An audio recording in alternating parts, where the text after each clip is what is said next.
श्री कृष्ण कन्हैया लाल की जय।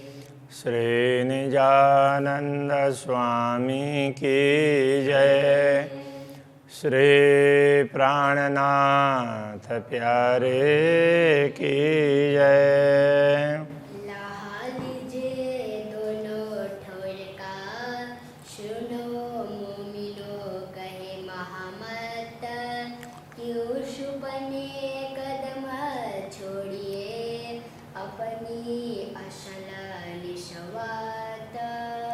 अपनी असल निशवत।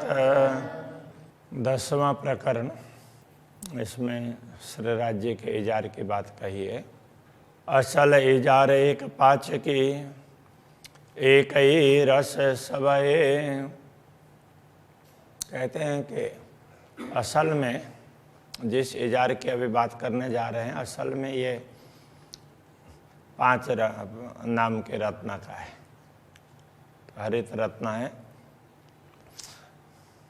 इसलिए एक ही रस सब है। ये एक ही प्रकार का लगता है, एक ही रंग का, किंतु कई बेलपात फूल बूटियाँ, उसमें विभिन्न प्रकार की लताएं हैं, पत्ते, फूल, बूटियाँ, रंग कहते कहो इनके, ये सब ऐसे भिन्न भिन्न रंग के चित्रित हैं।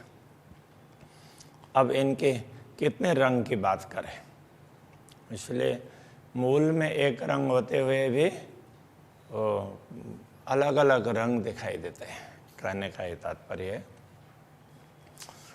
बेल मोहरी इजार की मोहरी है।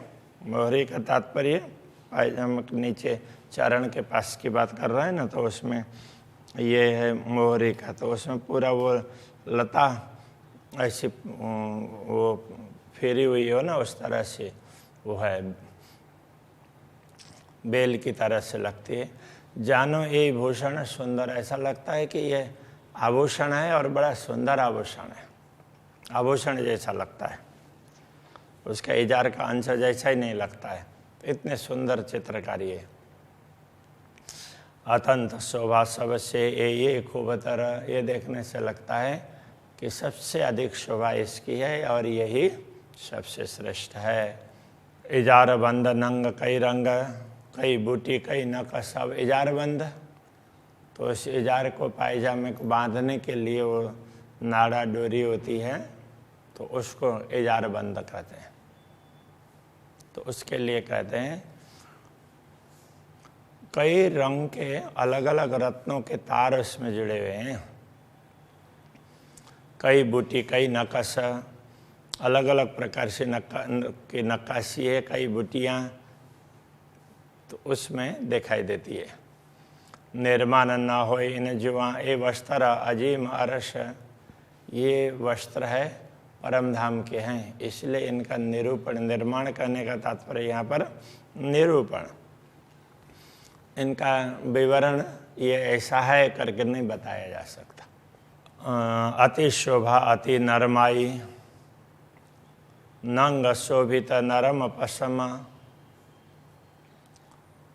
शोभा भी बहुत अधिक है और अति नरमाई, कोमलता भी बहुत है। नंग शोभित नरम पसम, रत्न कैसे सुशोभित है, भिन्न भिन्न रत्न जड़े हुए हैं, फिर भी वो ऐसा लगता है कि वो पश्मीना की तरह से नरम है, ये कहना चाह रहे हैं। तो पश्मीना, तो वो अब पश्मीना भी कह सकते हैं, और उसको जैसे रेशम भी नरम होता है, तो इसी तरह से ये पश्मीना है, वो उनका ही होता है, किंतु उनमें से जो छोटे छोटे बाल बहुत पतले पतले होते हैं, उनको जब पींचते हैं तो उस समय वो उड़ते हैं। तो ऐसे समय में दीवार में वो थोड़ा अलग प्रकार के वो जैसे बोरी जैसी होती है ना, तो उस तरह से वो टाट लगा हुआ होता है, तो उड़ करके उसमें जा कर के वो समाता, वो छोटे छोटे बाल हैं वहाँ अटकते हैं, तो उनको मिला करके पश्मीना बनाया जाता था। उनका धागा बनाते हैं तो बड़ा नरम होता है, तो पश्मीना उसका होता है असली रूप में। तो बाकी तो अब आजकल अलग अलग ढंग से बना लेते हैं। अरस चीज़ ना आवे शब्द में, ए नेक कहता हुक्म। परमधाम की बातें, परमधाम की वस्तु शब्दों के द्वारा बताई नहीं जा सकती, फिर भी अक्षराते धामधनी का आदेश है कि ब्रह्मात्माओं के लिए कुछ बताया जाए, तो मैं थोड़ी सी बात आपको समझा रहा हूँ। बेल पात फूल कई विध के, इस इजार में कई प्रकार के लताएं, पत्ते, फूल, कई विध कांगरी, तो इसी में कई प्रकार के लताएं हैं, पात हैं, फूल हैं, कई विध कांगरी, तो विभिन्न प्रकार के कांगरी, कंगूरे भी बने हुए हैं उसमें अलग अलग डिजाइन के। खास करके कंगूरा तो नेफा में बनता है। ज्योत नरमाई सुमार, उसमें ज्योति, उसमें निकलने वाली चमक और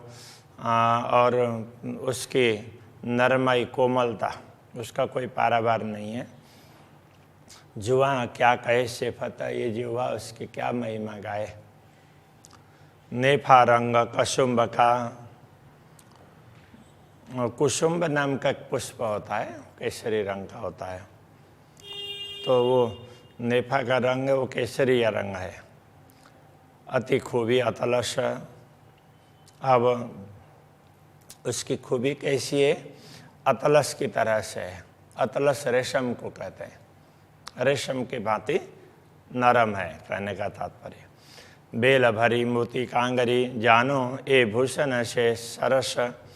इसमें बेलियां कैसे बनाई है, मोती की बेलियां हैं, मोती के लड़ों से उसके बेलियां बनाई हुई है। ऐसे उसमें कांगरी है, उसके नेफे के किनार में। जानो ए भूषण से सरस, ऐसा लगता हो किसी आभूषण से भी ज़्यादा सुंदर हो, इतना सुंदर लगता है। ताना बाना रंग रेशम, अब इस उसके इजार के ताने बाने हैं सब वो रेशम की तरह से नरम और भिन्न भिन्न रत्नों की तरह से अलग अलग रंग के। जबेर का सब सोए, ये सारे रत्न का ही है। वैसे ये पूरा इजार नेफा वगैरह सब रत्न के, किंतु तो वो रेशम की तरह से बहुत मुलायम नरम है। बेल फूल बूटी तो कहूँ, जो मिला है समारे होए।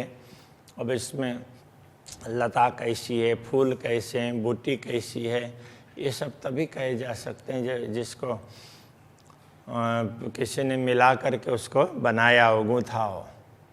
वो तो स्वाभाविक रूप से उसी प्रकार का बना है। अक्षराते दामधनी ने जैसे चाहा वैसा तैयार हुआ, उसके विषय में कुछ कहा ही नहीं जा सकता।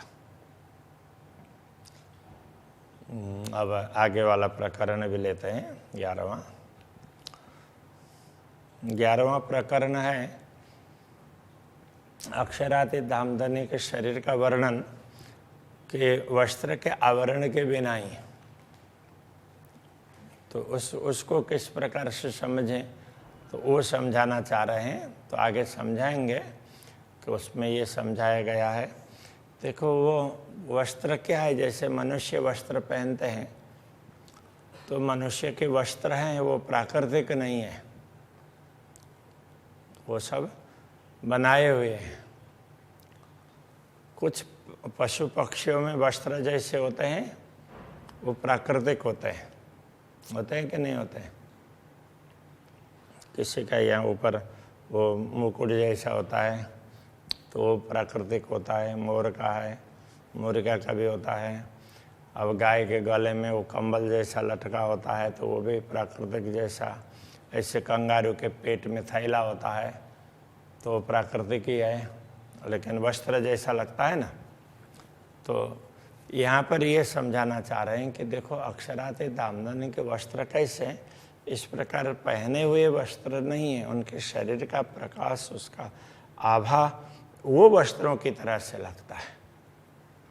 इस प्रकार ये कहना चाह रहे हैं।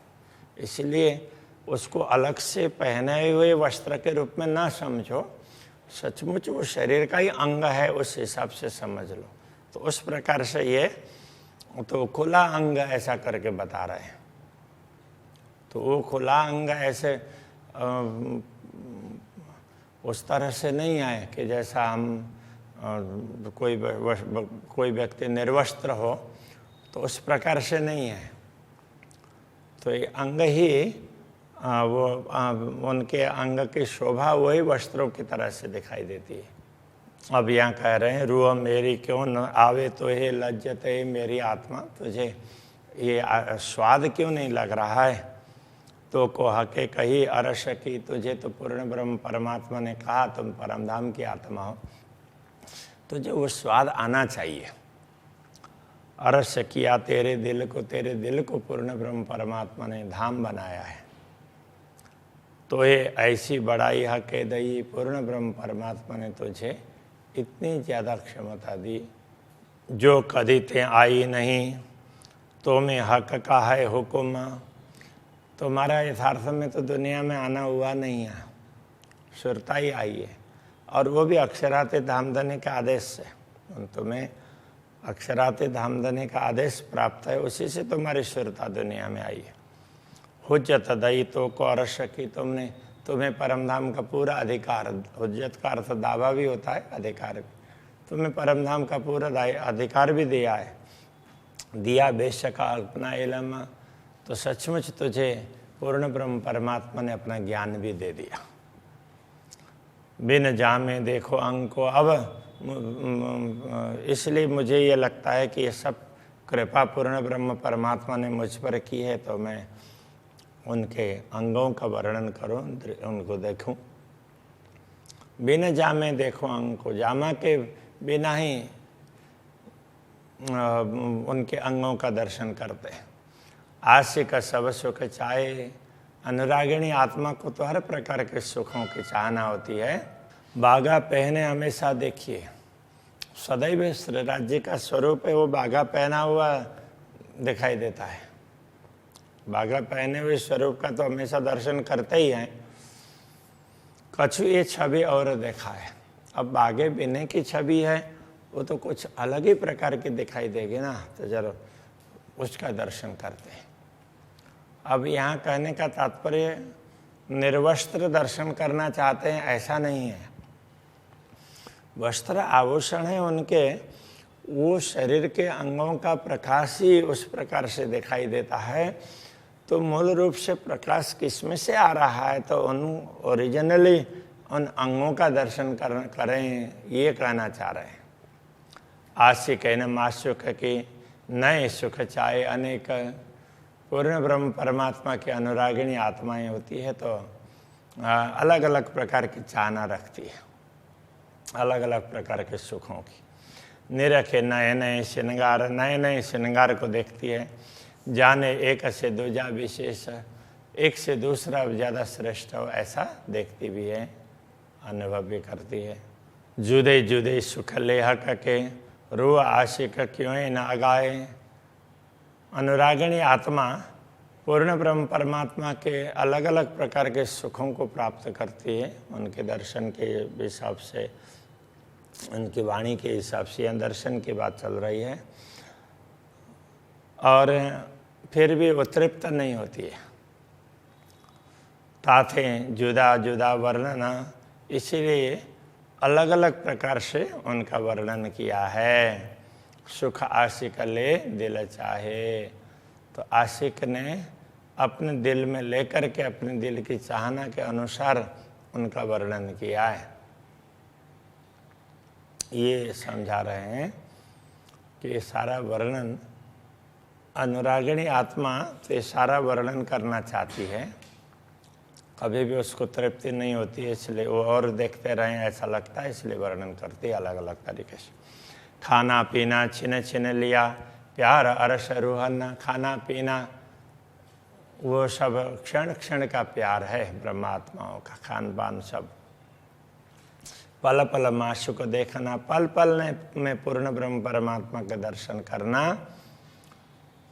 यही आहार आशिकन ब्रह्मात्माओं का भोजन ही वास्तव में यही है, यही आहार है। हक बैठे अपने अर्श में सो अर्श मोमिन का दिल।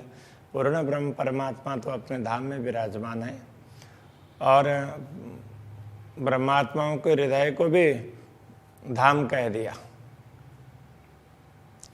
तो अनेक खूबी खुशहालियाँ हम क्यों न लेवें शामिल। तो फिर परमधाम की बात करके अनेक प्रकार की विशेषताएं हम क्यों न लें। तो इस प्रकार परमधाम का अलग अलग दृश्यों का, श्री राज्य के भी अंग प्रत्यंगों का, इनके दर्शन की बात वो कहना चाह रहे हैं। ये जो हक वस्त्र की खूबियाँ, ये पूर्ण ब्रह्म परमात्मा के वस्त्र की विशेषताएं हैं। सो हक अंग परदा जहूर, वो पूर्ण ब्रह्म परमात्मा के अंग का जहूर का तात्पर्य प्रकाश, वही पर्दे की भांति, आवरण की, पर्दा कहने से आवरण, जैसे ये इसको ढका है तो ये आवरण ही तो हुआ। तो उनका प्रकाश ही वो वस्त्र की तरह से लिपटा हुआ दिखाई देता है। बारीक ये सुख जाने रूहें, इस सुख की बारीकी सूक्ष्मता तो ब्रह्मात्मा ही जानती है। जिन पे अर्श शौर, जिनको परमधाम का विवेक है, परमधाम की समझ है। वस्त्र भूषण सब पूर्ण, सुख बिन जामे और जिनस। वस्त्र आभूषण, तो ये हर प्रकार से पूर्ण ब्रह्म पूर्ण है। फिर भी तो सुख बिन जामे और जिनस, मूल अंगों का दर्शन करना और प्रकार का सुख होता है। तो ये समझाना चाह रहे हैं। देखे जो आशिक अनुरागिणी आत्मा उसको देख करके देखती, दर्शन करती है। तो जो देखे सोई सरस, जिन अंगों के दर्शन होते हैं वही अंग विशिष्ट लगते हैं। कट कोमल अति पतली, कटी प्रदेश है, बड़ा कोमल है और पतला है। सुंदर छाती, गौर छाती, वक्षस्थल है गौर वर्ण का और बड़ा सुंदर है।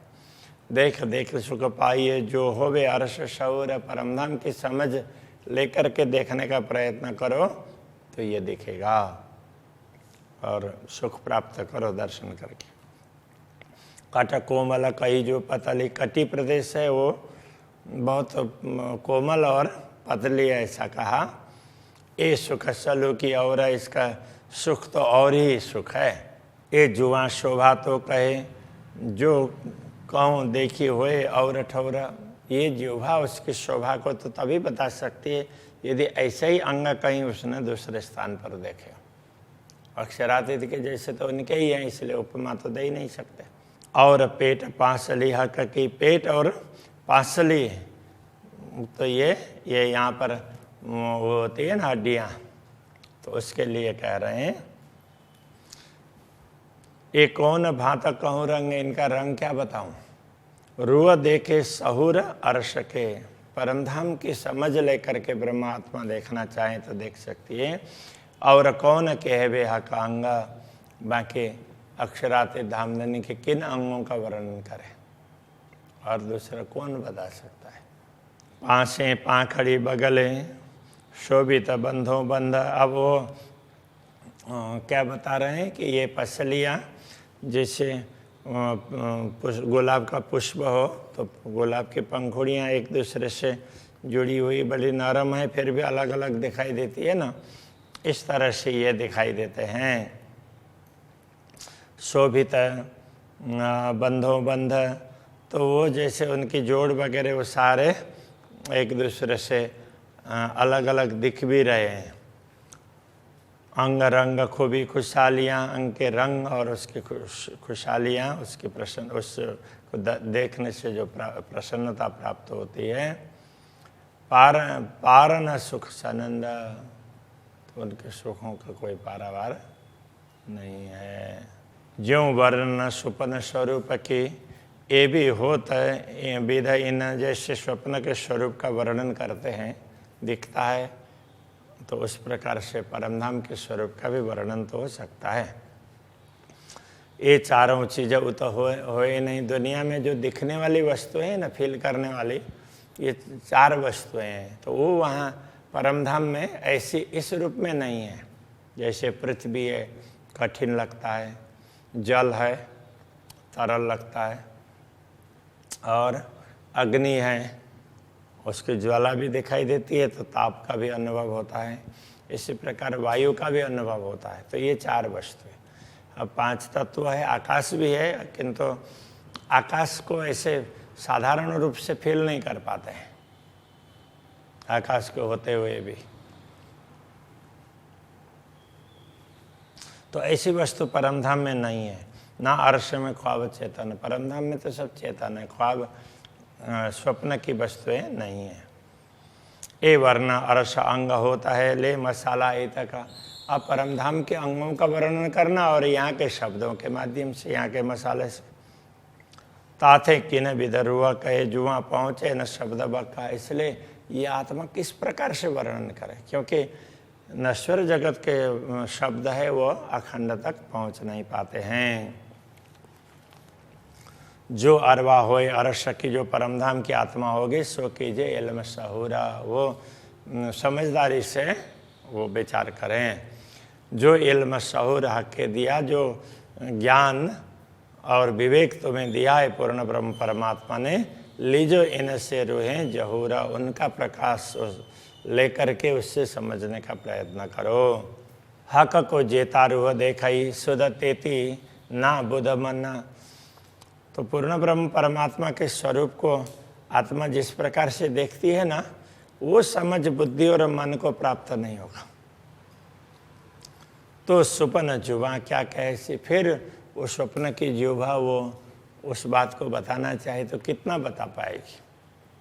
जो देखा अनुभव किया तो बहुत है कर रहे हैं, किंतु तो उसमें ये स्वप्न की जिह्वा के द्वारा उसका वर्णन नहीं हो सकता।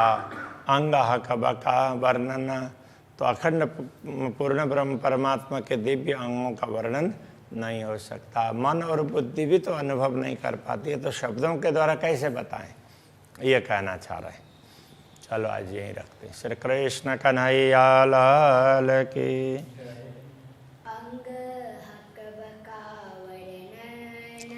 अंग हक बका वर्णन, हक को जेता रूह देखहि, हक को जेता